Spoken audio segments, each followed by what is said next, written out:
Hi friends! Welcome back to my show. My name is Aireonna. Today I'm here with Marco from Clutch Team Sports, and we were going to cover the game, very disappointing loss that happened last Monday night, but I think we should start off talking about the most relevant information, which would be Adam Schefter reporting earlier today that Brock Purdy actually suffered a concussion on Monday night's game and currently is likely to be out.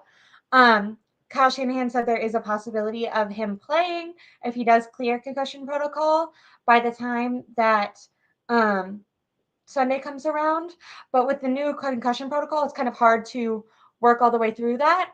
And the last quarterback that was cleared by the time that the next game came around was actually last year, Kenny Pickett in week 6. But since then, the concussion protocol has become more difficult to clear because they're trying to cut back on letting players in early. What was your immediate reaction to hearing that Brock Purdy was concussed and that potentially Sam Darnold could be the starting quarterback going against the Bengals So, for Sunday night?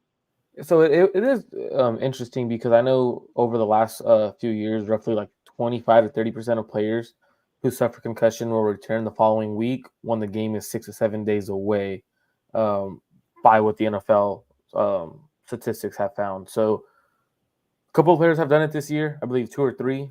Um, Passing through the protocol is per situation. It is not time dependent. It's per player on how their body reacts and how the concussion responds and how their brain responds. So I'm not expecting Brock Purdy to play at all. He No. got hurt on Monday night. We play Sunday. That's 5 days in between. I believe 6 days in between. So you're not expecting the quarterback to go. Now, the concussion protocol, there is five phases of the protocol. I believe he is in phase 1 or 2, as he did have walkthroughs, which states he has 3 phases to go. Now, if he's doing a walkthrough, depending on, I don't know if the NFL considers a walkthrough phase 2, which is aerobic exercise, or like, let me go ahead and find. I believe it's aerobic exercise in the sense of they're able to do walking stretches and they're dynamic exercise where they're able to do walking stretches and stuff like that. So I'm very curious to see how he goes in the protocol, because looking at from what I know, looking at the phase 1 through 5, he's Mhm. probably in phase 1 because he's being introduced to limited stretching, balancing, and progressing to light aerobic exercise as tolerated, which means allowing the walkthrough. So he's probably in that in between phase 1 and phase 2. Now, if he fails one of the phases, he goes back to phase 1 no matter what. It's Okay, not I he just didn't know that. That's Yeah. interesting. So You it don't is just like not. stay in the phase you're in. No, you do not stay in the phase you're in. You go, because for what happens is if you start feeling symptoms, you go back to that being your first day of phase 1. At least from my experience, as well as speaking to a few people that are better familiar with the concussion protocol in the NFL. So anytime a player fails in a phase, in the sense of in order to be passed on to the next phase, you cannot have any symptoms. Symptoms are such as headaches, and then all those symptoms that are like the from concussions. So I'm not expecting him to play, which means Sam Darnold, right? That's interesting because a very big conversation throughout the offseason was Sam Darnold or Trey Lance as your backup quarterback. And this is a conversation that is interesting because few people wanted Sam Darnold. A lot of people wanted Trey Lance to be the quarterback too. This would be an opportunity to see what Trey Lance had looked like. We had only seen him for 4 to 5 games. Now, and the 49ers didn't want a quarterback controversy. They got rid of him. Now, if Sam Darnold plays really well or plays good and they win, you might have a quarterback controversy on your hands. That's my question. Like, is this, maybe this is too far, but is this like kind of an audition for Sam Darnold? Just, I mean, didn't Kyle Shanahan earlier this year call him like Steve Young, like Steve Young? I feel like Kyle Shanahan, there's always been rumors since 2018 that they were kind of trying to trade for Sam Darnold. I know when the Jets got rid of him, didn't they offer like a second or first or something to get I him, don't but I don't think it was the the first. It Panthers, might have been a second though. I'm not too yeah, familiar with what the draft was. I know the Panthers outbid them, but they've been like in conversations to get him for a while. And every time Kyle, like I feel like Kyle is Sam Darnold's number one fan. Like we all need someone to think about us the way that Kyle feels about Sam Darnold. And the one good thing for like fan stake, and when we're thinking about this game, is I think Kyle likes to prove himself right. So potentially he'll set Sam Darnold up to look really good in this game. But yeah, definitely is concerning if you think about the long-term implications where they're going into a bye week. So, coming after this game. So if he looks really good and the last memory of Brock Purdy is Purdy struggling, in that fourth quarter, he was 5 for 11, 2 interceptions for only 58 yards. I know some people, really quick, this is kind of backtracking, but some people have speculated maybe due to that concussion is why he performed pretty poorly. Kyle Shanahan was asked about this in his press conference and kind of shot down those rumors. He said nothing on film made him think that Brock Purdy was showing signs of a concussion while playing the game. And Brock Purdy himself said that he didn't feel anything until the plane ride. Do you think that we can blame any of that poor performance in that fourth quarter on a possible concussion or not? Really quickly. I know that's kind of. I don't think so. And I'm gonna go off of personal experiences. I've had plenty of concussions in my lifetime, especially when I'm playing. I played basketball and had a few concussions, and as well as playing football. And for me, you don't really necessarily see. And I just want to clear it. Like he's at the highest level, so obviously, from my experiences, a concussion does not matter in terms of how hard you were hit. For example, from the doctors and the specialists that I've seen, you could get super duper hit hard, super duper hard to the head, and your recovery time could be a lot faster than someone who just got hit in the head at the right area and is causing more damage. So I just want to like make sure like people understand. People are like, oh, that's a hard hit. Just because it's a hard hit doesn't necessarily mean he's going to be out a long time. Now we've seen players who barely get hit be out a long time and stuff like that. So I don't think it's something we could say, oh, he threw interceptions because of the concussions. Now, I do know that if he was feeling symptoms after the game, that means he didn't. The adrenaline still was pumping. So I know there's times where I played through a few concussions, and I didn't feel it because the adrenaline's pumping. You're so hyped up and so going, you don't feel it. It feels like a regular hit to you. Next thing you know, you get to the locker room, you start feeling some type of way. You're like, oh, I feel off. And then next thing you know, you realize, whoa, everything's hurting. The lights are bright, like even the lights in the house are bright. You got a concussion. And it likely what happened, he started feeling a little dizzy, nauseous, and stuff like that, or felt a little off. Where on the plane ride, they noticed it, like, hey, this isn't the normal Brock we have. Something's wrong. So it could be where the concussion did cause it, but I feel like that's an excuse. For example, players who play in the NFL that or at a high level, college and stuff like that, they would be the first ones to tell you if I'm injured, I should sit out and I should not affect my team. If I'm playing, that's because I feel like I'm not going to affect my team in a negative way. So I don't think it's right or okay to say those interceptions were because of the concussion, but I also don't think it's not like possible. Like it's very possible that those concussions affected it. So I'm in the minority of saying I don't think the concussions were a factor, especially because you heard Brock say he didn't feel symptoms. You heard Kyle Shanahan say they didn't feel like those were because of the concussion. So that's where I stand. It kind of sucks to talk about that because it sounds like I'm being insensitive to a concussion. I've dealt with plenty of concussions, so I understand the severity of concussions. I've seen specialists on it for You're not myself. saying that like you're not saying I feel like both of us agree that like if he was to go out now that he's like clearly feeling symptoms that would be bad. I don't think you're saying um that he didn't feel symptoms or have I think you're saying like in the present In the moment moment, yeah. his play was probably due to Just his his own play. It play. wasn't, yeah, it And that wasn't would the make sense concussion. because going into that, I think it was he is 20th in pass attempts, but was ranked fourth overall in turnover worthy plays. So like Mhm. prior to this game where he threw interceptions, he was throwing plenty of interceptable balls, and this was without any concussions or anything. So I don't think it's fair to blame his play on having a concussion or not. Especially Yeah, they're not even exactly sure when he got the concussion. I know that people have reported that it was during the and tush push type the thing tush that they push, yeah, did. yeah.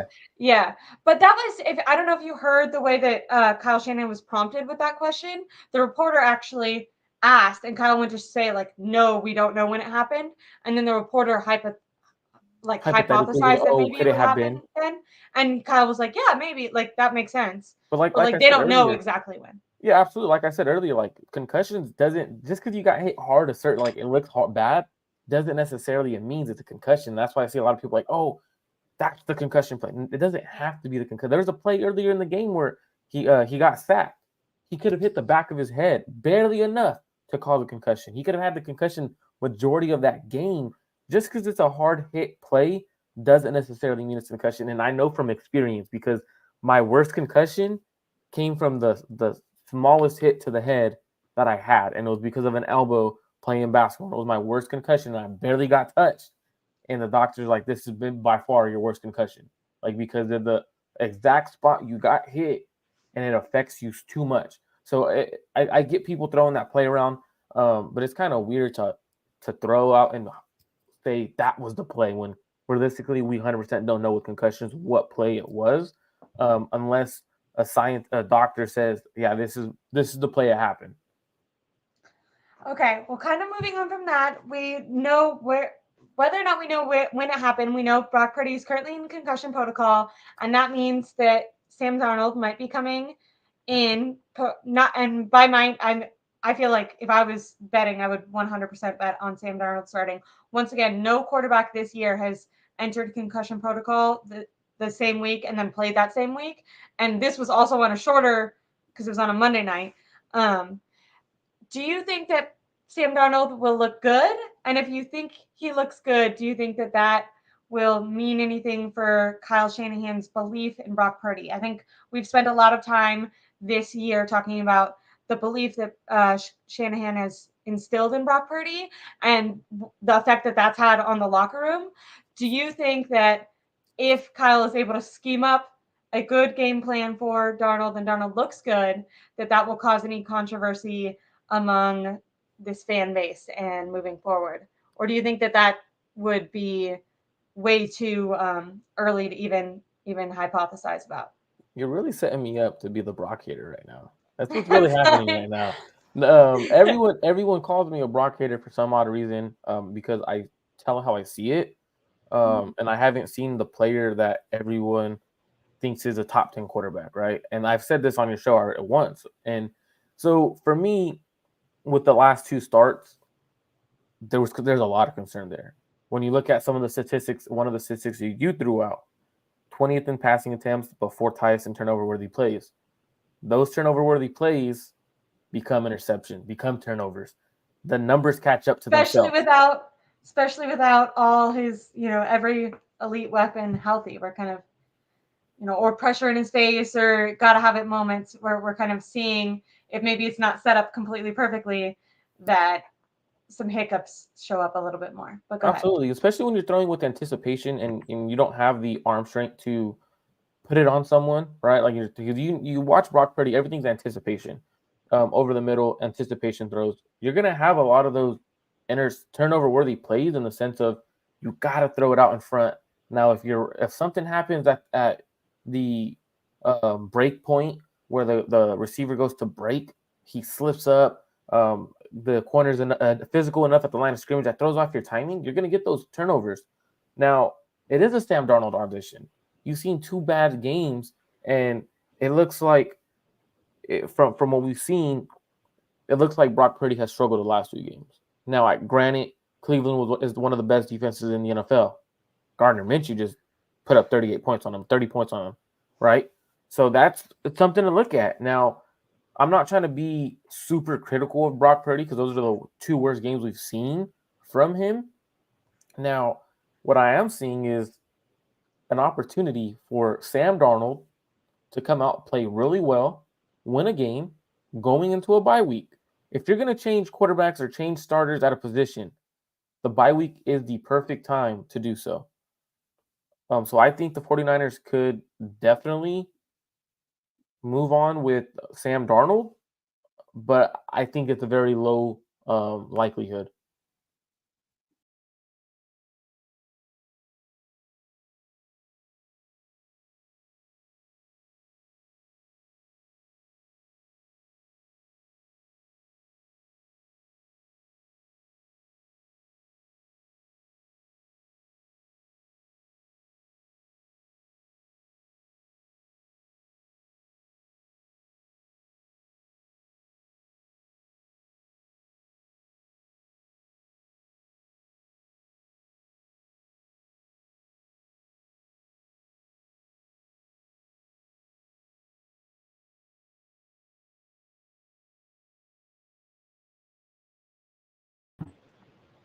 Hi guys. Was that me or was that you? I I'm not. think I don't know. I think it might have been you because it gave me the boot. I'm so sorry. No, you're good. You're good. But going back, we're back. We're back. Everyone back. Don't leave. Make sure y'all stay. Make sure I hit that Yeah. subscribe button to the Ashley show as well. But like as I Yeah. was saying, like it's gonna be one of those situations where we've seen Brock struggle. Now it's an audition. If Sam Darnold plays really well, you have to. It's in the back of your head that Brock Purdy struggled, and you could say he's cost you You two think games. you, you think if he plays really well that there'll be like an actual thought, and I'm not saying I think in some fans' mind, but do you think in Kyle Shanahan's mind that there'll be an actual thought to switch quarterbacks? And if yes, can I want to make an argument why I think that's a bad idea, but go ahead and answer the question. Um, I could see the possibility. No, I don't think it's a high possibility. I think it's very slim. But it's a possibility. And the reason why I say this is because we've seen how Kyle Shanahan talked about Sam Darnold. He praised him. He's called him potentially the next Steve Young. We see Matt Miyoko came out and said he's one of the best throwers of a Best football throws of the we've football. had in a long time. Like, and that's not coming from Matt Miyoko. That's coming from people in the organization. I don't see Matt saying that just to say that. People were so mad about at Matt for saying that. I'm like, he doesn't just say things for the heck of it. Like someone definitely Exactly. let him know that. So for me, what I'm looking at as well is I asked Jesse Naylor in a text message that we had, and I said, "Hey, this was before the season even started." I said, "We found out Kyle fell in love with Brock Purdy after 3 games, right?" He said that's when he knew he had a quarterback. How fast would it take for Kyle Shanahan to fall out of love? That's a big question because the moment you start losing games and it starts making it harder on yourself to win those games with the quarterback that you're playing with, and then you have a quarterback come in and you're able to call everything and you win a game, you're thinking in the back of your head like, man, am I making the right decision? So I think it's very slim, and I do see some of you in the chat, some of you guys who are normally from my channel, saying, Kyle falls um, in love on the first date. I like this one. absolutely, But okay, I have an argument really quick because I agree that I think Kyle Shanahan's love is just um, very sporadic. I think he falls in love very fast and quick, and then at the slightest hiccup can find a new love. I think Kyle would lose the locker room. He absolutely, when he traded away Trey Lance, he called Brock Purdy the real deal. He said that it was because they believed in Brock Purdy. I think right now the locker room is behind him and behind Brock Purdy. I feel like if he continue if because then what happens if Sam Darnold has a bad game? Now you the never go football back. team is feeling, you know what I mean? Like the football everything is unraveling, and if no quarterback feels stable, then the team is going to always feel unstable. They have to like have confidence in one guy, and all that would be doing is Kyle Shanahan admitting that he doesn't have confidence in any of his guys. And I think that that is when you would start to see maybe people start second guessing Kyle Shanahan. I think he's been able to have a lot of grace with his players and they've stayed behind him in a lot of his decisions. But I think when you start messing around for the third time on your quarterback, um, I just don't. I don't think Kyle Shanahan would do it even if he wanted to, because I think right now he needs to like instill that he has faith in Brock Purdy. I think if it was like a shoulder injury or something, like if he, I know, I will say and this is concerning. I don't know if you heard about this, but Brock Purdy told Troy Aikman that his elbow had problems. So like, I'm wondering, could Kyle say, "Oh, he had a concussion, but he's also been a little off. He's been feeling soreness in his elbow." Now the only problem is, Kyle was asked about his elbow injury today, and Kyle said that Brock Purdy hasn't mentioned that to him at all.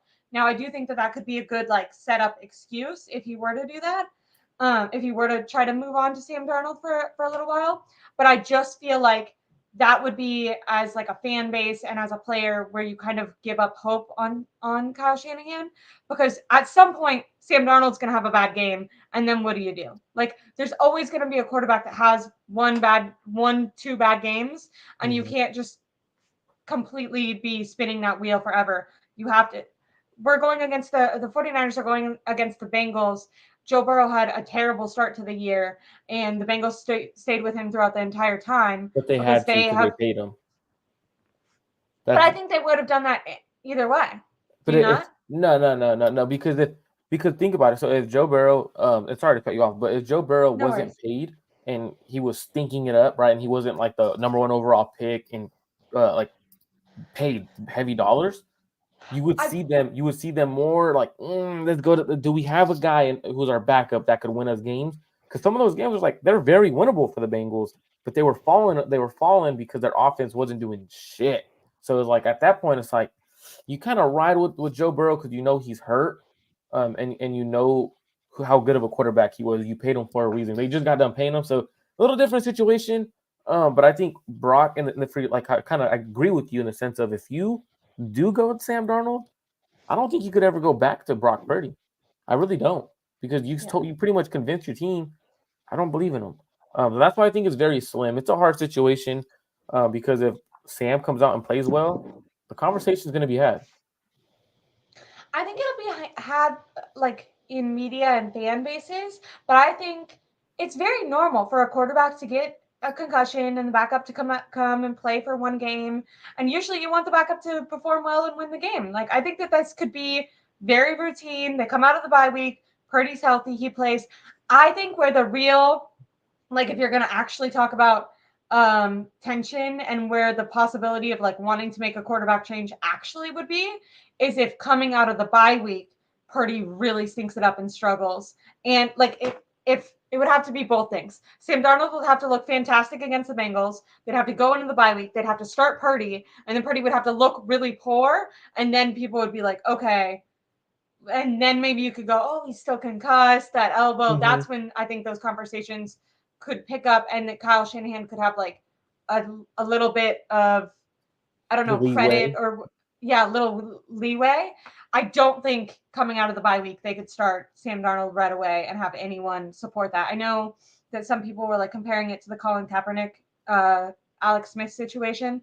I don't think that Purdy has performed like Alex Smith was right now, and I don't think that Sam Darnold has the promise that Colin Kaepernick had, even though I know that Kyle has a lot of faith in him.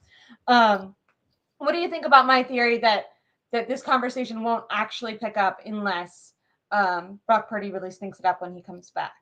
And I don't know, because it kind of is similar, because I know you did mention Alex Smith. Alex Smith was 6-2 at that point, and he was 70% completing like 70% of his passes, 13 touchdowns to 5 interceptions, I believe, which isn't terrible. It's not great, but he was playing well, and they just rode with a hot hand. I think if Sam Darnold they had already like failed at the most pivotal moments with Alex Smith, where with Purdy they haven't like gotten there yet. Obviously they got to the NFC Championship game, but like it's not, they were riding with Alex Smith for a while before making that decision. You know what I mean? I get what you're saying. I feel like it would feel premature to do this to Purdy at this point. I get what you're saying. For me, I think it's definitely a conversation that will be had. Especially because if you're going to make a change, you prefer to do it at the bye week, because it gives you more time to adjust your offense and stuff like that. Now, what has me questioning things is this: for Brock Purdy, I didn't hear the comment live because I was watching it in a pizza place with like 75 family members, because we have one family member who's a Vikings fan, so we all got together. Nice. So for me, I bet that didn't turned out way different than you expected it to. it was Like, it he was probably fun. went into that being like, oh, this is going to suck for me. And then, like, everyone around is 49er fans, and they're like, wait, what the fuck is happening? Yeah, it And was he's funny like, because sick. him and his family, so it's 4 of them, they're diehard Vikings fans. So like they were going crazy. Like that's cool to see like their family.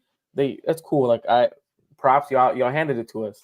But I didn't get to hear that, and I saw that on the timeline. I was like, whoa, he said you don't say that without it meaning something. You know what I mean? It's confusing that Kyle shut it down so fast today. Did you watch the press No, conference? I didn't. He I was was very working. quick with it. He was very just like, no, he hadn't mentioned that to me. I was like, oh. I mean, that means he has. If Kyle's So, saying it that way, he has. really? Okay, I was actually second guessing that. I was like, maybe Purdy hasn't said that to Kyle, but then I was like, why on earth would Purdy have said Tells that? You know what I mean? Like, that doesn't make any sense. Like, if Kyle's being honest and Purdy has not mentioned that to Kyle Shanahan, then that's like a major red flag for him to have mentioned it to Troy Aikman. Would Troy Aikman be bringing up like old information?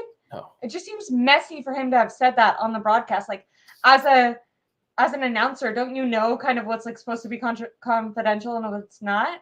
I feel like Purdy as a quarterback, don't you know what you're supposed to say to an announcer or not? Like, you know that the information you're going to give them is stuff It's that gonna they be could potentially broadcasted. repeat. Yeah. I don't know. The whole thing seems very confusing and messy.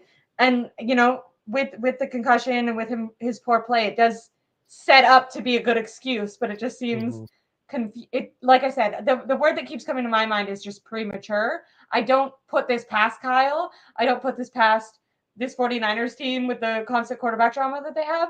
It just seems too soon to be like really bringing up this conversation, especially when we're bringing it up with Sam Darnold. I mean, I feel like a different commenter said this, but this is exactly why they traded away Trey Lance, was so that they didn't have this conversation, and now they're having it with Sam Darnold. And honestly, the only reason why we're having it with Sam Darnold is because we saw 2 back-to-back poor performances from Brock Purdy. If it wasn't back-to-back poor performances, we wouldn't be having this conversation. If he hasn't thrown 3 interceptions in the past 2 games, and 2 of those losses could be charted back to Brock Purdy from poor performance, then we wouldn't be having this conversation. The bad play came at the worst timing for the 49ers because now you have a concussion injury, and now you're giving someone an opportunity to take that opportunity who's trying to resurrect his career. If he has a good game and they win, you could go back to the locker room and say, hey, we're trying to win ball games here. Sam Darnold just won us the ball game. But wouldn't the players say like Purdy has looked like an MVP candidate up until 2 weeks ago? You can, but you could also say we have faith in both quarterbacks, and we're going to roll with the hot hand. And I don't think Kyle Shanahan's afraid to go with either quarterback. George Kittle came out this offseason and said he just wants stability at the quarterback, that he hasn't played a single season with one stable quarterback, and that's all he's wanted for his career. Like, I feel like the locker room would start to be like, what is going on here? Well, George Kittle's also lying because he had a full season with Jimmy Garoppolo. See, right? Okay. He came out because when George Kittle said that, I was like, oh, I remember when he said that, I was like, you're a liar. You played a full season with Jimmy Garoppolo. Like, Jimmy was so hurt all the time that he probably he didn't even know he was lying. He was just like I don't know. He's hurt most of the time, man. That Super Bowl season, it was a full season with Jimmy Garoppolo. So like when George Kittle said that, I'm like, you got a full season. It was your best friend who you didn't live up to your expectations with. I'm sorry, like that's how I saw it. But I'm actually looking at the situation, and I'm interested in it, how it's going to play out. I'm not crazy over both quarterbacks. No, the the pickings are really. It's like, yeah, it's kind of disappointing that these are the 2 options. It's terrifying that Brandon Allen is the 3rd string quarterback, by the way. Like, he will be, if Brock Purdy is not cleared, he's going to be the 2nd string quarterback. Like, how did the 49ers get themselves in a position where a Josh Johnson-esque player is almost able to play? Like, I know in everyone's mind, they're like, oh, like, we don't need to bring that up and worry about that because, like, 3rd string, and it's like, okay, but this is the 49ers, and we are here. So that's kind of terrifying. I mean, you got there by trading Trey Lance. You could have kept him, and I don't think he would have been a locker room distraction. But that's just me. What's messed up is like I felt this way, and then I went back. I was like, okay, I've been proven wrong they're like going all in on Brock Purdy. The faith that Kyle Shanahan has displayed in him, this like belief has united this locker room and their determination. And I felt like I put a lot of stakes in like how well they were performing and really like talked up maybe like a new Kyle Shanahan. And then like you see their flaws and you're like, all right, maybe they weren't doing so different. I remember I was talking with Eric Crocker and he kind of said that. I was like they talk about each other so much differently and blah blah blah. And he was like, well, they're winning. Yeah, They're winning. everything's great when you're winning. The moment you start Mhm. losing, that's when the moment where everyone starts looking at each other like You have to evaluate people when they're at their low moments and how absolutely. they treat each other and how they treat people when they're at their low moments. That's a good life lesson, but also a good football lesson and a good way to assess Kyle Shanahan. I think this entire season I've been like trying to see if he's changed. I know he talked about in the off season reading some self-help books and like doing a lot of self-reflection. And I thought maybe this new way that he spoke about Brock Purdy and the way that he seemed to be like addressing the media and all that. And I think that's great. I think he did show positive change, but I think like people have kind of talked about like the Kyle Shanahan test. I think in your low moments is like actually where you can show whether or not you can like arise to the occasion and be the coach that you want to be or the person you want to be and like act within your morals or however you want to whatever coach you want to be, which kind of sucks because really quick I feel like I'd love to touch on the game that just happened with the Vikings. And I kind of thought that going into this game was an opportunity for Kyle Shanahan to prove he's this offensive genius play caller. And he's missing Trent Williams. He's missing Deebo Samuel. He still has, I think this is really important, still has way better offensive weapons than the Vikings had with all of those people out. Still has Thanks for multiple. addressing. So first, thanks for addressing that because a lot of people are like, "Oh, he doesn't have weapons. He's missing Debo and Trent." Thanks for addressing that. He still had more weapons than the Vikings did because I've seen a lot of people on Twitter, saw a couple of podcasts saying that missing Debo and missing Trent is a big excuse and a big reason why the offense struggled and stuff like that. So thanks for addressing that. Yeah. George Kittle had like barely any targets going into the fourth quarter. I think he had 3 before the fourth quarter. Brandon Ayuk wasn't targeted at all at that in the second half after performing. I mean that was one positive from Brock Purdy's performance is his connection with Brandon Ayuk still looks really strong. I love that the like faith that Brock Purdy has. I feel like whenever he's in trouble, whether or not it's a perfect ball or not, he trusts Ayuk to make it look perfect, which is a great connection that they have. But yeah, I mean, they had so many good play callers. They are players. They even had players that they didn't use. I'm so frustrated with Jordan Mason's use or lack thereof use, averaging 6 yards a carry, and for some reason, inexplicably, does not get called. His number is not called in the game where they can't run the ball. Like, who was making that decision? Christian McCaffrey, who's injured and for most of the game was averaging like 2.7 yards a carry. I think he ended up averaging 3 yards a carry. Obviously, he scored the only touchdowns of the game, so it's kind of terrifying because you're like, okay, how bad would they have been without him? But also, running him like that is clearly not effective right now.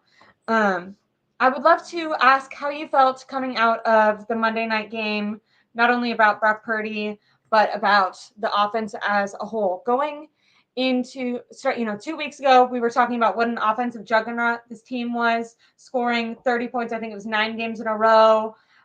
Christian McCaffrey still, even with everything, he's about to break the touchdown record. They looked unbeatable and unstoppable, or they looked unstoppable 2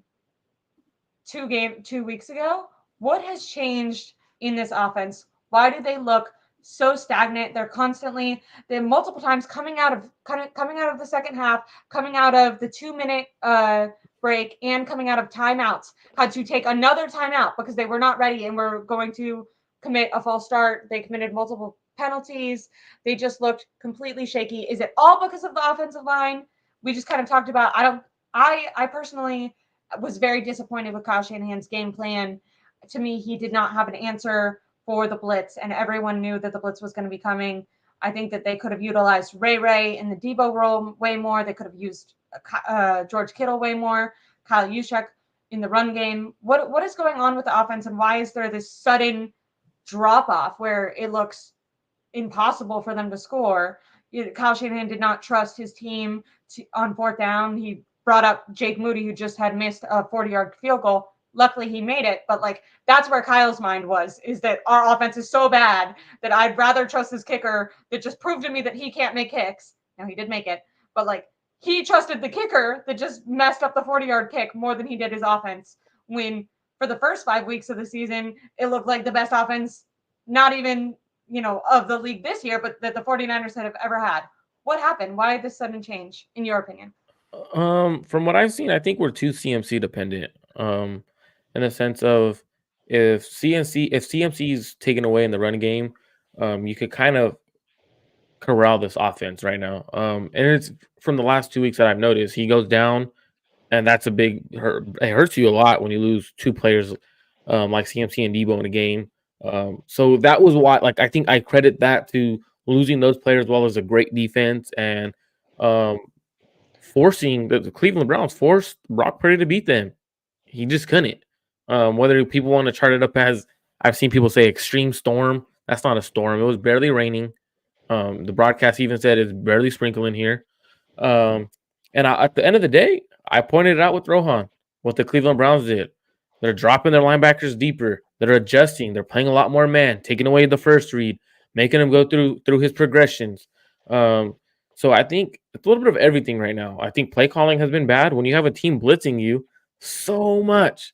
But the Kyle, Vikings do that? Play man a lot? Like why? the So I Vikings feel play a like lot of their man. corners. Is that a Brandon Ayuk problem at that point then? Like why shouldn't he be winning every single time against the Vikings corners? Well, not necessarily because Or is if that a you're scheme playing calling problem? because if you're playing man, you could have man well bracketing on the top. Like you could still double in man. So like there's a lot of things you could do while you're playing man on Brandon Ayuk, and they were doubling him quite a bit, trying to take him away. He was the guy that they X in on and said, hey, let's take away Brandon Ayuk in the passing game, and we need to adjust.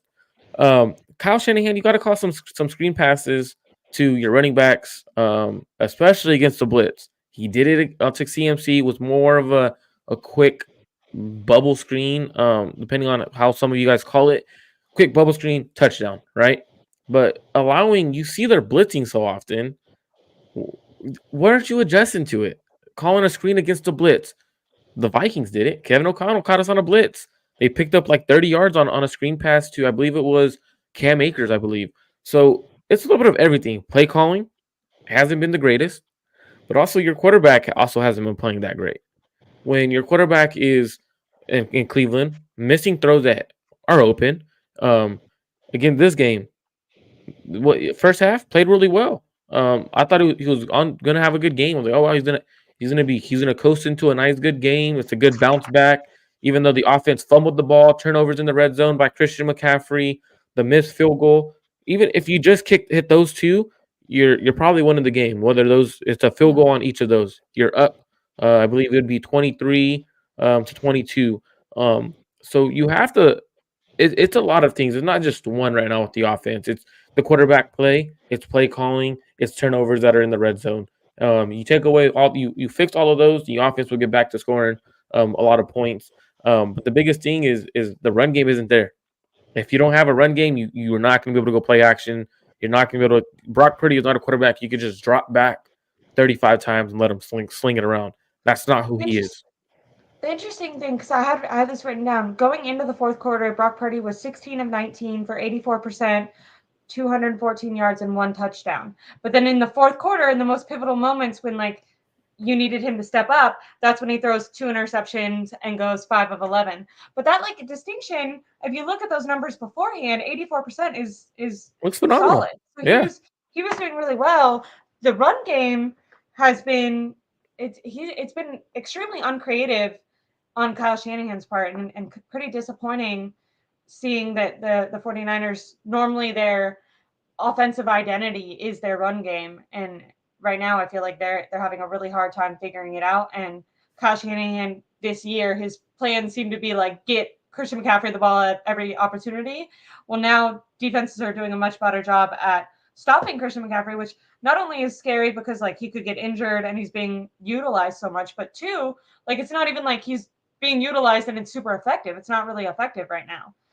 So for me, I tend to blame Kyle Shanahan a little bit more for the offensive stagnation than I do Brock Purdy at this moment. Although, obviously, if Brock Purdy was able to step up in those most pivotal moments, we wouldn't be having these conversations. But to me, and I guess it goes back to seeing like what kind of quarterback you think Brock Purdy is. If you were someone that was making the argument earlier on that Brock Purdy was a top 10 quarterback, then yeah, I think he really deserves criticism right now because he's showing you that he's not stepping up in those most pivotal moments. But if you had a more maybe realistic view of who Brock Purdy was, better than the last pick in the draft, a solid starter, but definitely needs all the help around him.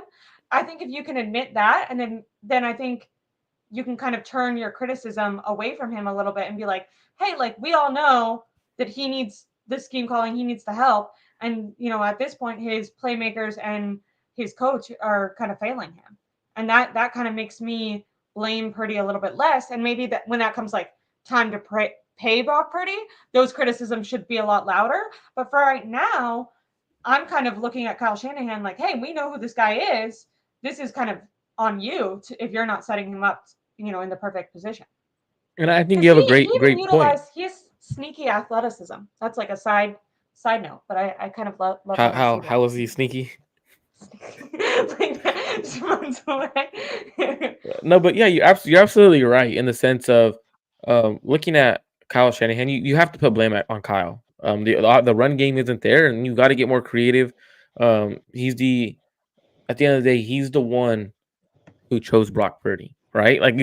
That's what he did. He tied himself to Brock Purdy, whether he didn't have any doubt that he was a system quarterback and how he didn't need all these weapons, right? We knew at some point we weren't going to have this many weapons, right? Like at some point, when you have Brock Purdy, you're not going to have Debo's, you're not going to have the Kittles. Those guys are eventually going to leave. So you have to understand that Brock needs the weapons, and it's okay to admit it. People like you. It's for me. I've came to confirm that that's who he is, right? So I'm not too like, eh.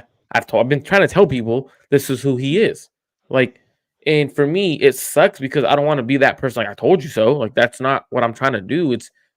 I learned my lesson with Jimmy Garoppolo. It's a similar situation. Like when a guy has all the weapons, he's gonna look great. When a guy does not have the weapons, he's gonna struggle.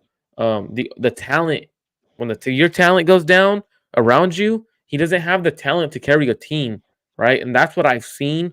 So I think the offensive of lack of points comes from both Kyle and Brock Purdy. It's not just Brock, it's not just Kyle.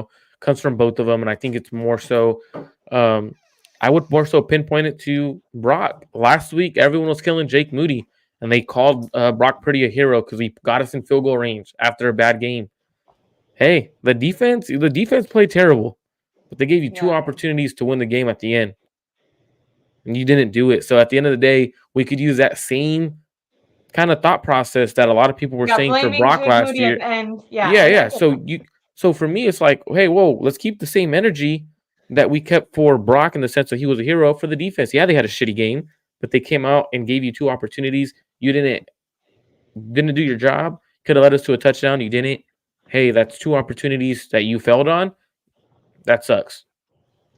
Really quickly, I want to switch over to the defense because I think offensively we have rightfully criticized Brock Purdy. I think maybe right after the game, most fans were more, including myself, was more focused on the defense letting the 49ers down. I think we did a good job at like laying out areas that need extreme improvement and like criticism, especially going against the Bengals who are getting better, which is so upsetting.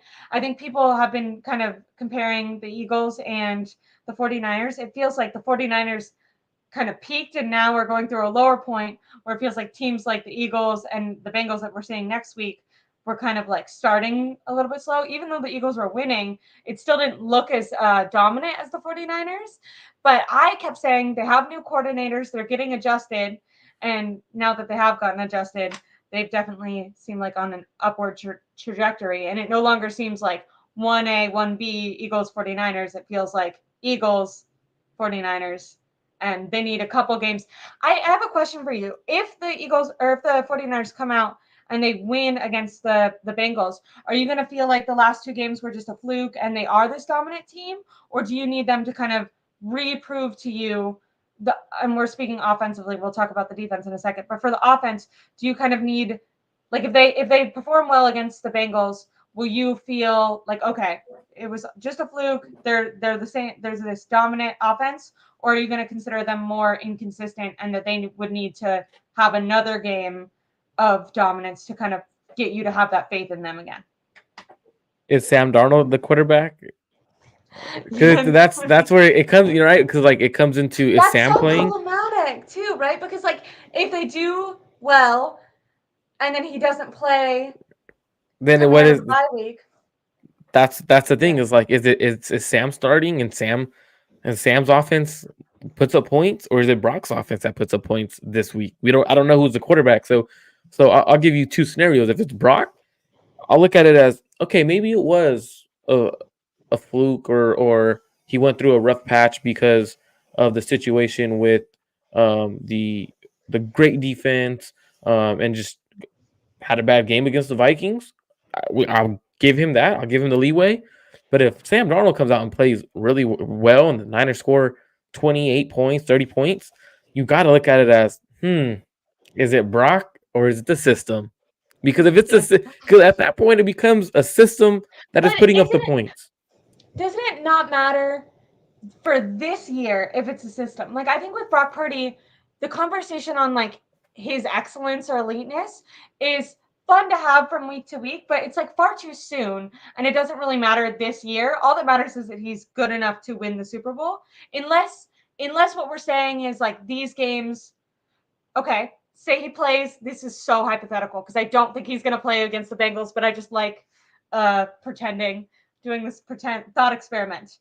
If he did play against the Bengals and they weren't down, they just dominated all game, that wouldn't really reinstill your faith in Brock Purdy, right? Because you'd still think, okay, what happens in a playoff game or in the Super Bowl when you need to like have him make a play? Like you're not really going to feel reinvigorated in Brock Purdy's ability until he's like in those situations that he was in again and like proves consistently that he would like be able to win the game. That was the funny thing about people comparing him to Joe Montana. It's like not only did Joe Montana always come back and win, or not only did Joe Montana come back and win, but he like always did that. So even if Purdy did it once, it still wouldn't be like Joe Montana-esque. You have to like prove that you can do this time after time after time. That's why like quarterbacks like Kirk Cousins, even though as you know 49er fans we like to make fun of him, Dak Prescott, these more mediocre quarterbacks, the reason they're so impressive is like they've been able to keep up at least starting caliber play for 8 years, I think, as Kirk Cousins has been a starter. So with Brock Purdy, it's just like way too soon to be evaluating him. And I don't think like in the same way that if Jake Moody makes all of his kicks, I'm still going to be nervous in a playoff game because I'm going to be like, Absolutely. this is where the pressure is. Is Jake Moody going to show up in pressure? I'm going to feel that same way about Brock Purdy. I'm going to go, okay, he's good now, but we saw with Trent Williams down or without a weapon or in the face of pressure that he was rattled. What will happen if he has to face those circumstances? Because a lot of people are like, oh, well, like the Browns defense have, which I know they got a ton of points ran on them last week, but oh, the Browns have this elite defense. Like the 49ers aren't going to play that for the rest of the season, which we'll talk about the Seahawks in a second. They might play that, but in the Seahawks. But even if they don't, when you get to the playoffs, those defenses are going to be hard. So you do need to have a quarterback that's able to show up in those moments. And, maybe he'll get his redemption. Maybe this is just a blip in the story. You always need some chaos. It gets boring if it's just like great all the time. You need to be able to show that you can rise to the occasion. But And so far he hasn't shown that in two back-to-back games, right? In the sense of, well, we were down, we were tied 10-10. Cleveland throws an interception, right? They take the lead. So it's like the situations like that. But I think it's funny because you bring up Dak and you bring up Kirk, right? If they were our quarterback, if they're the 49ers quarterback, our fan base would be saying the same exact thing, that they're the next Joe Montana. They're the next Steve Young. They're the next this, and that. Like it is what it is, right? Like they would be hyping those players because they're actually good quarterbacks. They just don't like them because one, Kirk Cousins has this bad rep for being a primetime quarterback, and two, Dak Prescott is on the Dallas Cowboys, and we've beaten the Dallas Cowboys in the past couple of years. That's why they got a negative um, talk around them. Now for Brock, I think he could. I think he could rise to the occasion, and it comes back to um, the S2 cognition test, right? You remember? I know you remember the S2 cognition test where Yeah. Brock scored at elite level. Well, essentially, what that is when you could process something really fast, and your memory is able to save it. So next time you see that, you have the answer to it. It's you already know how to react to it because you've seen it before. We haven't seen Brock in those kind of situations. It might be the first time he's been in those situations in the NFL.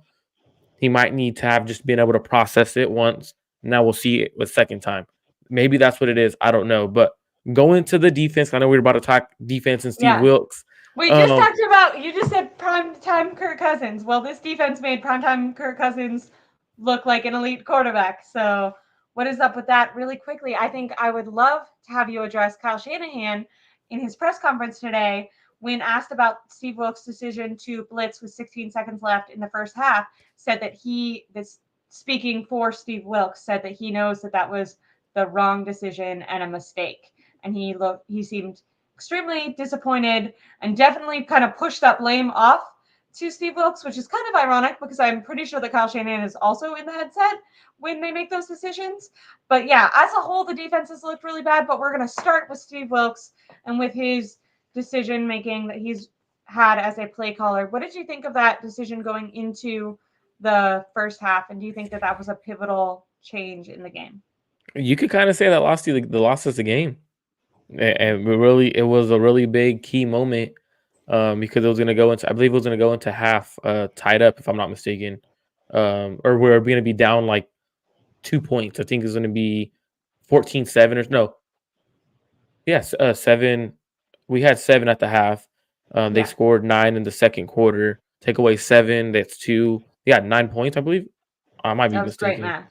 I might I be. feel I'm like not that maybe you great. wanted me to do math, but that Yeah, I I don't know, I was a but psych major. I had to do some stats, and that was really hard. And then I never did math again. But yeah, I'm proud of you for what you just did. I believe they had. I believe at one point it was 10. They had 10. They ended up missing their extra point on the touchdown, I believe. Yeah. Um, so they had 10. So it was 7-10 going about to go into the half. They end up scoring a touchdown. 7-10 is very reasonable because you get the ball back at the half. Now you do a cover zero blitz, no one over the top. Now Tarvarius Ward got to make that interception. Now, I don't like the process. I don't like the results, but the results could have been completely different. Now, that was a Greg Williams esque call, going an all out blitz, cover zero, no one over the top. That's the one of the worst play calls I've seen from a 49ers defensive coordinator in a very, very long time. Ridiculous. Now, Kyle throwing the blame at Steve Wilks is also very weird. You hired him. Like you literally hired him as your defensive coordinator. Why are you throwing the blame at him? Just take the blame. You're the head coach.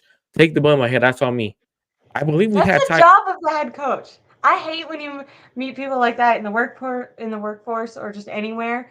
It's like deal with things in house. Don't like people who are like in it for self preservation, which I know as a coach is hard. I think Kyle Shanahan, when he was asked what the number one thing he learned from watching his dad as a head coach, he said he learned how to not get fired. But sorry, that was just a side note. I just feel like Oh you yeah, you, like you can't be like throwing people under the bus for self preservation. That's not and a I cool way think to go about life. I'm pretty sure we had a timeout at that point. I'm not mistaken. If I'm not mistaken, We did. if I'm We did. we might have had. It's like, hey Kyle, you could go call a timeout if you don't like the call versus what the offense is showing you. Like if that at the end of the day, it falls on you, right? Like at the end of the day, that's on you, Kyle. Now I get the defense coordinator should not be calling that in that situation, especially with 16 seconds left and all that situation. The terrible play call. At the end of the day, that's on Kyle. Um, you have a timeout, use it. You know what you know what your defense coordinator just called. You see the look that the offense is giving you. You could sprint down and call a timeout. I don't like that from Kyle. I really don't. I thought he was growing from doing stuff like that, I and he's know. reverting back to his old ways, and it's kind of kind of weird to see. But it is at the end of the day, defensive line got Defensive line got home. the defense line Didn't got get home. that didn't get home. They absolutely didn't get home. I know. To get home, they need to get Why sacks. is that? How do you feel about that? A lot of people they try to say, "Oh, well, they're getting a lot of pressures and stuff." What's going on with Nick Bosa? He's not paid to get pressures. I know that people love to give him that excuse. I think this was the first time post game that people have really kind of put the pressure on Nick Bosa. I think they're starting to be like, "All right, we gave you a lot of grace. You weren't here for training camp. Everyone knows you're in phenomenal shape, but there seems to be a difference in football shape and normal shape." Do you criticize more the 49ers organization for not getting his extension done sooner? Do you criticize him for not showing up? I mean, people went hard in the paint for Debo, and he at least was here when he was working on his contract extension. It's pretty disappointing that he all of a sudden is unable to. He has 2.5 sacks in the entire season so far, which is crazy. And I know people say, "Oh, he's double teamed all this." TJ Watt, Myles Garrett, all those guys are getting like they're number one in the league and they are getting it too. We've just faced Danielle Hunter. The 49ers double teamed him and he's been able to make an impact on not only the 49ers offense, but on other offenses across the league. So why do you think that's happening? And do you think it's fair? Do you think Nick Bosa should start having to answer questions for that? I think so. I know a lot of people are like trying to defend him with, oh, he had 6 pressures. I don't care about pressures unless they're making an impact in the sense of they're causing a bad throw or they're causing a turnover. If they're not doing that, the pressure doesn't matter. Like I don't give a fuck about that shit. Like think about it. The amount of pressures that we got on Kirk Cousins, did any of them impact any of his throws? Not really. He was dicing us up on third downs. Like you could get pressure. That's cool. I just completed a 15-yard pass in your face. Like that. That's literally how I see him. Like Can to me, I can I side note you really quick? yeah. Go ahead. Why this is back to Wilks. Why did Kirk Cousins look like he was calling the defense? Why in like he looked like he knew exactly where to throw the ball the second it was snapped every single time. I know that a lot of people have talked about that the 49ers don't do a lot of disguises, meaning that they show like what they show pre-snap is normally what they're going to be in post-snap. Is there something on film do you hypothesize that has been figured out? Because Kirk Cousins literally didn't look uncomfortable once. Even when he was getting pressured, he was able to stand in there and knew exactly where to throw the ball in a moment's notice. It was extremely impressive. I mean, Kirk Cousins was dicing them up, but it seems like potentially this could be a pattern for Steve Wilks and the way that he's calling the defense, which would be not good moving forward. I think Did it's you more notice that? on, yeah, I think it's more on what they're showing and not disguising anything. I mean, when you have quarterbacks like Kirk, I know he has the bad rep. He's a good quarterback. Like he's really good. He's really smart. He knows what he wants to do with the ball. He understands his offense. He understands that he doesn't have Justin Jefferson. He understands that. He knows got to get the ball out quick. If you're showing him what you're doing, he's gonna pick it apart. Um, and I think a lot of teams, a lot of teams are going to start doing is putting Fred Warner in a predicament. You Yeah, put him he's on the been like slot. If you put Fred on the slot and you make him go out there and cover, it doesn't allow Fred to be Fred roaming around. And I think that becomes on the scheme. You got to adjust. yeah. Steve Wilks, it's concerning. It's very concerning. I think him and the defense aren't on the same page. I think he has to go talk to Fred Warner, Nick Bosa, talk to Hufanga, see what they're all seeing. Did you hear Nick Bosa is like kind of speaking of people kind of throwing each other under the bus, which is so concerning. They've only lost 2 games, and we're already talking about like Kyle Shanahan kind of throwing Wilks. After the game, when asked about all the blitzes that were happening, Nick Bosa kind of talked about how it takes away his ability to make an impact. Now, Bosa also did take his own blame and said like he's not being the player that he is paid to be and wants to be. But he also did kind of say that he's not being put in a position to maximize his skill set as well with the new scheme call. I thought that was kind of insane that he said that in a press conference. Like these aren't conversations that they're having, in the meeting room. He was in the media saying that. Air it out. I love it. Air it all out. I like I the don't, drama, but it's kind of like what is happening to this team that we kind of always thought was so together. They're kind of I they're, think I they're think it's showing more some so cracks. I think it's more so frustration. This team has high expectations for themselves. They're not doing what they're expecting from themselves. When you start doing that, you start looking at yourself, you start looking at other people, you start pointing fingers. I think Fred Warner's going to get this defense back on the right track this week. Playing a really good passing defense, offensive line that isn't the greatest, isn't great, could give up pressures and stuff like that, sacks. So it all just depends on Steve Wilks. I think you got to adjust. I think you got to, if you see an offensive line is in max protection, you can't send 4. You got to drop 8. Check to it. Go fly, fly, fly. You know they're passing. You got to drop out of it. You got to go drop 8. Um, so for me, it's one of those ones where it's a I think it's more so on Steve Wilks and then the team. But also when you have Drake Jackson on the field, you ain't gonna get no pressure. I'm gonna slide my entire offensive line one way. I'm gonna leave Drake Jackson on the island by himself. Drake Jackson is a player that he cannot play right now. Randy Gregory has looked good. He didn't get any sacks last game, but he's gotten some pressures in his first game. He performed really well, so it'll be interesting to see how they're able to scheme up against this Bengals offense. I'm kind of nervous about our secondary against Chase and stuff. So Absolutely. And if the 49ers want to fix some of the situation that's going on, the first thing I would tell if I was a defensive quality control coach, hey Steve, you cannot play Drake Jackson. He's a liability. He ain't doing shit really, in the pass. He is ain't he doing leading shit in sack? pass pro.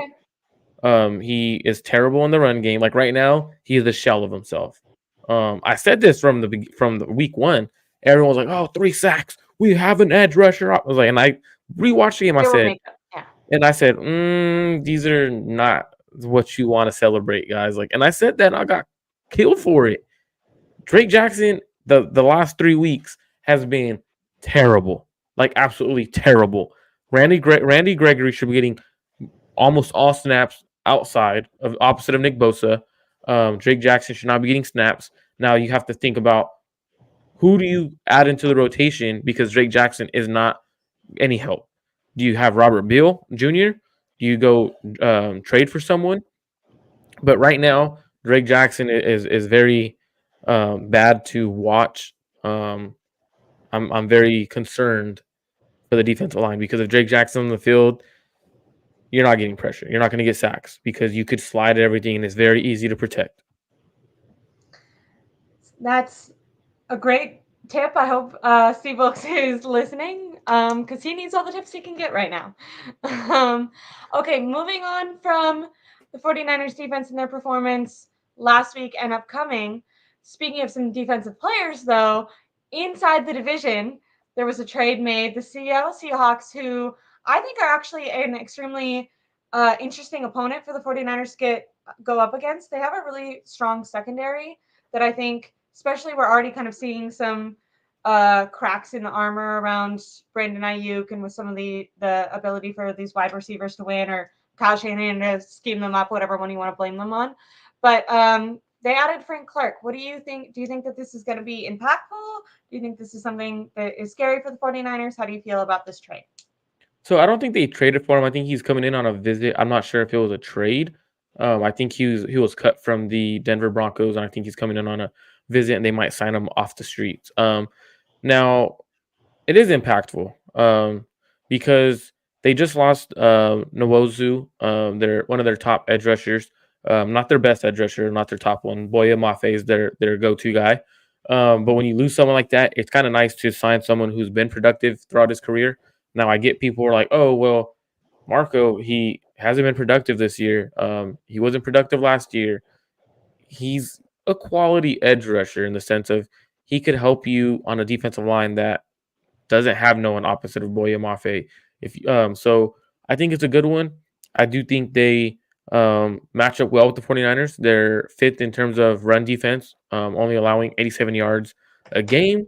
Devin Witherspoon matches up well with either of our receivers. You can play him in man. Still got Tariq Woolen. Their defense is getting better each week. So there's a team that matches up well. I like the signing that they do sign them. I do They did like sign him. I do like that for the Seattle Seahawks in terms of they need the help on the edge because one of their guys went down. So I still think they're going to be a team that makes a trade for an edge rusher. You don't just lose your top edge rusher and sign someone off the street and they're like, all right, we feel confident.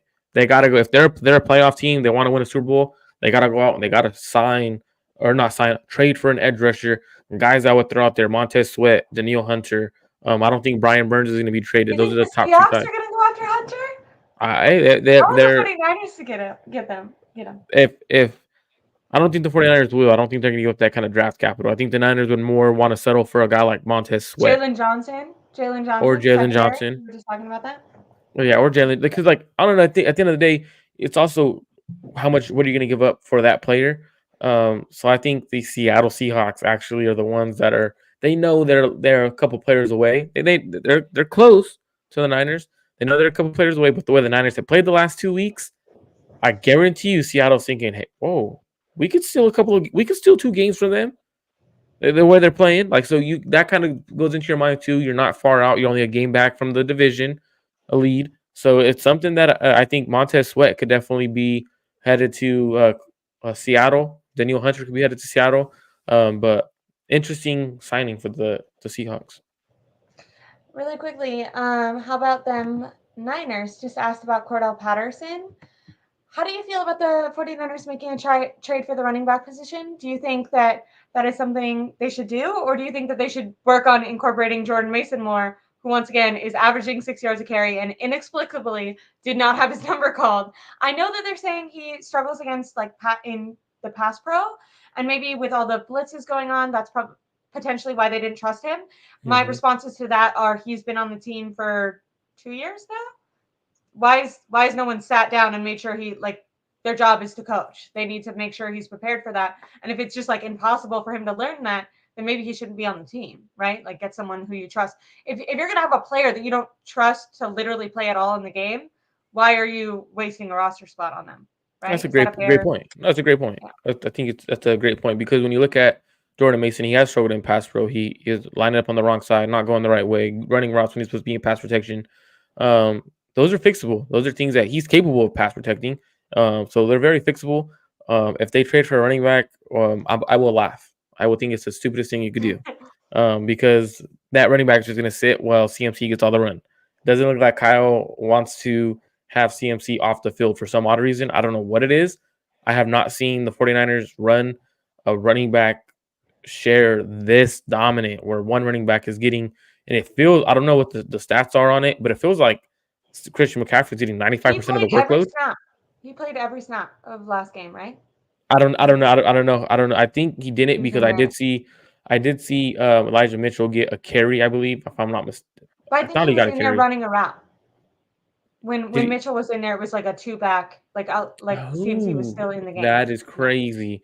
That's even more wild because if you're having him get all the reps, that's crazy. Which is great. Like in Carolina, then he was screwed for the next 2 years, right? So. Yeah, I don't know. That's very interesting. I don't think they should trade for running back. I think you should start implementing Elijah Mitchell and Jordan Mason into the offense because at some point, if you continue using Christian McCaffrey the way he is, use any player that way, where they're getting that many touches a game and stuff like that, their body's going to start breaking down. So you need Christian McCaffrey for the playoffs.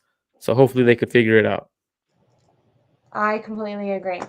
Okay, Marco, well, it's getting a little bit late, so I think I'll let you go. But I had such a good time talking to you. I can't believe it was fun to break down all the Brock Purdy news and talk about potentially the Sam Darnold controversy. My opinion is that there is no controversy until at least after the bye week or after the Jacksonville game, which is after the bye week, depending on if Brock Purdy plays poorly in that game. I think that's when this conversation would really start up. But you're saying that this conversation has started now, which I'm not. I don't put above Kyle Shanahan. I would say feel disappointed. I would say it's not there yet. It's if Sam Darnold has very good game, he still has then you could kind of start he's gonna do good.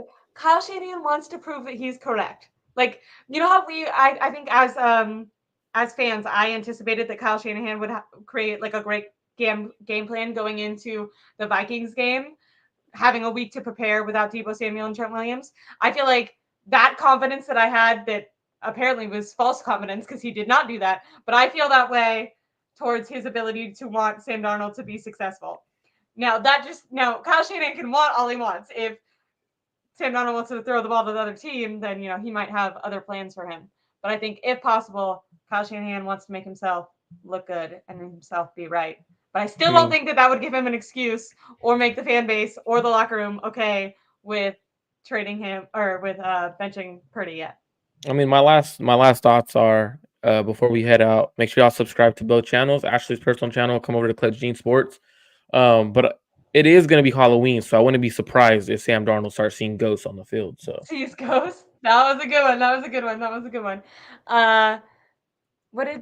Glad I caught you when I called in with Clark. Oh, dude, this guy was going in on Kyle Shanahan. It was very funny. Not even very. It was like smart analysis, but he also said it in a very hilarious way. It was great to catch you too. I'm glad that you found this channel, and I hope everyone subscribes to this channel. I'm gonna have a stream tomorrow, so like and turn on the notifications for the time for that.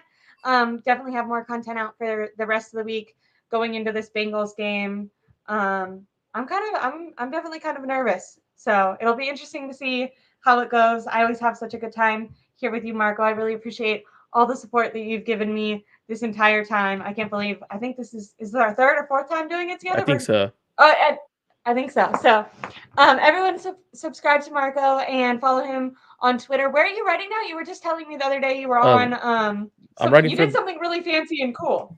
Yeah, I'm doing the Right Way Sports Network, so I'm writing for them as well as I'll be doing some NFL draft work with them.